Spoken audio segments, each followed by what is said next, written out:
పాత బస్తీలో చార్మినార్ దగ్గర మాకు ఇంతవరకు తెలిసింది ఏంటంటే భాగ్యలక్ష్మి అమ్మవారి గుడి ఉంది. మనం అక్కడికి వెళ్తే ఖచ్చితంగా అక్కడ దర్శనం చేసుకొని రావాలి. అంతకుమించి ఈ సరౌండింగ్స్ లో ఎన్ని దేవాలయాలు ఉన్నాయి ఏంటి అనే దాని గురించి ఎక్కువగా తెలియదు. ఎందుకంటే మరీ ఎక్కువగా చార్మినార్ నేను ఎప్పుడు రాలేదు కాబట్టి, ముఖ్యంగా నాతో పాటుగా చాలా మందికి కూడా తెలియదు. అండ్ ఇప్పుడు ఒక్కసారి చూస్తే మీరు చెప్పిన తర్వాత ఈ సరౌండింగ్స్ లో చూస్తే ఈ రేడియస్ లో దాదాపుగా 150 మీటర్స్ రేడియస్ లోనే చాలా దేవాలయాలు ఉన్నాయి చార్మినార్ కి. దాంట్లో ఇప్పుడు ఈ రోజు మనం కూర్చున్నటువంటి ఈ దేవాలయం ఒకటి. తమాష ఏంటంటే మీకు ఇక్కడ భాగ్యలక్ష్మి అమ్మవారికి కొంచెం అంటే ఒక 250 మీటర్స్లోనే వెంకటేశ్వర స్వామి ఆలయం ఉంది, ఓకే, విష్ణు ఆలయం ఉంది. వాళ్ళు చేస్తారు వైకుంఠ ఏకాదశి, మొన్న అది కూడా నా స్టేటస్ లో చూసే ఉంటారు. అబ్బా అబ్బా అబ్బా, 2 కళ్ళు సరిపోవు నిజంగా. వా ఏం భక్తి నాయన, ఎంత అపర భక్తి నిజంగా. మొత్తం ఆ రౌండ్ అంతా కొట్టేసి వస్తారు వాళ్ళు. ఆ దేవాలయం నుంచి భాగ్యలక్ష్మి అమ్మవారి చుట్టూరా వెళుతూ మొత్తం రౌండ్ అంతా కొట్టేసి వస్తారు. నిజంగా ఇక్కడ భక్తి అపారం, వీళ్ళ శ్రద్ధ అపారం. ఓకే, అంతే.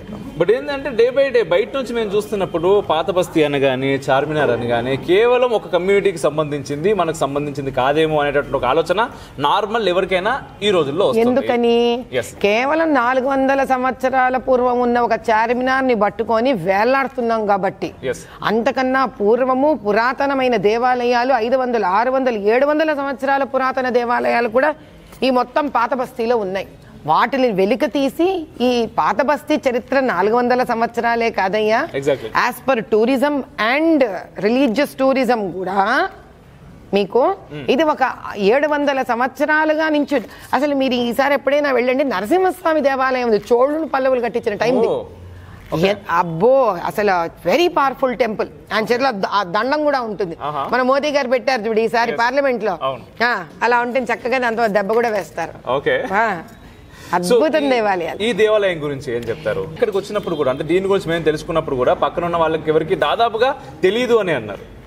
అడ్రస్ గురించి అడిగినా కూడా లోపల ఒక దేవాలయం ఉంది, హనుమాన్ టెంపుల్ మేము వెళ్ళాలి అంటే ఎవరికి కూడా అంటే అది మన దౌర్భాగ్యం అనుకోవాలి రకంగా. ఎందుకు అనండి, ఇది మనకి స్వాతంత్రం రాక ముందు అటు ఉత్తర ప్రాంతం వాళ్ళు అంటే నార్త్ ఇండియా నుంచి వచ్చిన వాళ్ళకి ఆంజనేయ స్వామి భక్తి చాలా ఎక్కువ. మనకు తెలిసిందే, అంటే మన వాళ్ళకి లేదని కాదు, వాళ్ళకి చాలా ఎక్కువే.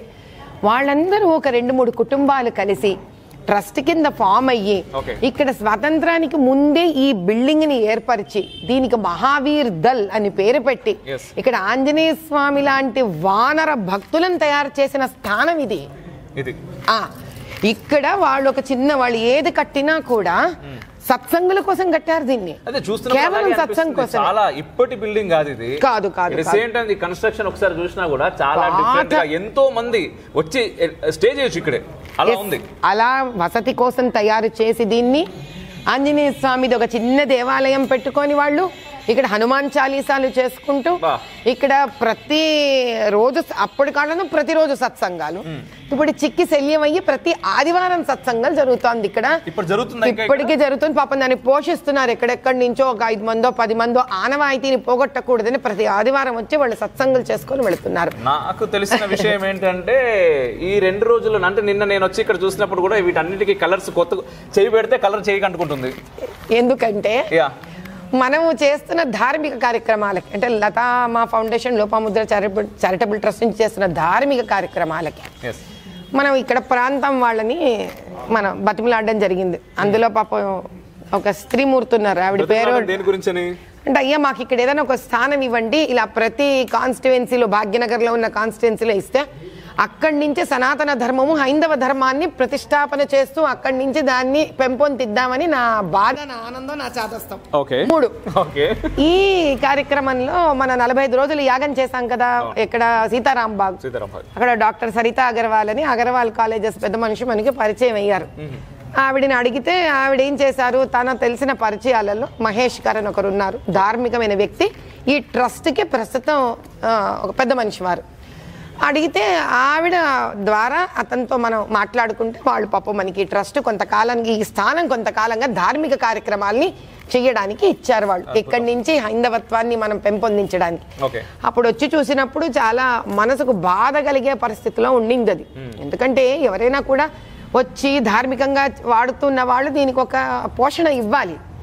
సరే, మనకున్న మనసుకి మనం ఆంజనేయ స్వామిని ఎలా వదలగలుగుతాము? మన ఇంట్లో మన ఇల్లు, మన బెడ్రూము, మన హాలు నీట్గా ఉంచినట్టు మరి పాప ఆయన బెడ్రూము, ఆయన హాల్ ఇది చూడంగానే బాధ వేసింది. అక్కడ నుంచి గత 25 రోజులుగా దీని ప్లాస్టరింగ్లు, క్లీనింగు అంత సమస్తం చేతనైనంత వరకు ప్రక్షాళన చేసి ఆయన ఆశీర్వచనంతో ఇక్కడ బ్లడ్ డొనేషన్ క్యాంప్ కండక్ట్ చేసి ఈ నెల రోజుల లోపలే మెడికల్ క్యాంపులు కండక్ట్ చేసి తద్వారా మరి ఎవరు మన ఇబ్బంది పెట్టకూడదని నరసింహస్వామి నీ ద్వారా ఈ రూపంలో ఇక్కడికి వచ్చి ఆయన హాయిగా తిష్ట వేశాడు. ఇంకా నేను ఆలోచించుకోకర్లేదు. ఇక్కడి నుంచి దుష్ట శిక్షణ, శిక్ష రక్షణ. ఖచ్చితంగా, దాంట్లో ఎటువంటి సందేహం లేదమ్మా. అయితే ఏంటో మీరు చేసేవన్నీ కూడా పాత బస్తీ కేంద్రంగా జరుగుతున్నాయా అంటే అనిపిస్తా ఉంటది. ఎందుకు వై పాత బస్తీ అమోఘ కనిపించింది? అలా నాకు అనిపించింది. వన్ మోర్ థింగ్ ఏంటంటే ఈరోజు పొద్దున నేను ఇక్కడికి 9 o'clock రావాలి, బేసిక్గా 9 o'clock రావాలి. బట్ 9 నుంచి మార్నింగ్ 7 o'clock నా కార్ ఇచ్చి మా వాళ్ళని కెమెరాలు అవి అన్నీ ఇచ్చి పంపించేసినాం. ఆ తర్వాత నేను ఇక్కడికి రావాలని చెప్పేసి క్యాబ్స్ బుక్ చేస్తా ఉంటే దాదాపుగా 2 గంటల సేపు ఒక్క క్యాబ్ కూడా, అంటే క్యాబ్ బుక్ అవుతుంది ఎక్కడికి అనగానే చార్మినార్ అనగానే అన్న చార్మినార్ అయితే కష్టం అన్న, పాత బస్తీ అయితే కష్టం అన్న, మేము రామన్నా అంటే దాదాపుగా 2.5 గంటల తర్వాత ఒక సిక్కు అతను, అది కూడా మళ్ళీ ఆయన చేసి అది కూడా ఫోన్ లిఫ్ట్ చేసి చేయంగా లాస్ట్కి ఎక్స్ట్రా ఇస్తామంటే సరే అన్న నేను వచ్చేస్తా అని చెప్పేసి వచ్చిండు. అంటే మిమ్మల్ని సిక్కులు ఇక్కడ తీసుకొచ్చారు కదా, అటువంటి సిక్కులు కూడా ఇక్కడ సుమారు 15,000 నుంచి 20,000 పైపెచ్చు ఉండి వాళ్ళు హైందవత్వాన్ని పోషిస్తూ చండీ హోమం కూడా చేస్తున్నారు ఈ ఓల్డ్ సిటీలో. ఎంతో మంది మహానుభావులు ఉన్నారు ఇక్కడ. కాలు మరి అమ్మవారి దయనో కృపనో ఆవిడ ఏం సంకల్పమో నన్ను ఇక్కడ కాలు పెట్టించడానికి నాకు తెలియదు, కానీ కాలు పెట్టిన తర్వాత మాత్రం తెలిసింది ఏమిటనంటే మనం అనుకునే పాత బస్తీకి ఇటువైపు యోధులు ఉన్నారు. 7.5 లక్షల హైందవ వానర యోధులు ఉన్నారు. ఈ యోధులకు కనుక మనం నిలబడి వారికి మనం ఉన్నామని చెప్పగలిగి వాళ్ళకి ధైర్యాన్ని ఇచ్చి సహాయం చేసి చేయూతనిచ్చి వాళ్ళని కనుక ఆదుకొని రక్షించి ప్రేమ పాత్రలతో వాళ్ళతో ఉండగలిగితే అసలు ఇంకా దేశంలో హైందవత్వం గురించి మనం ఆలోచించుకోకర్లే, వాళ్ళు సంరక్షించేస్తారు దీన్ని.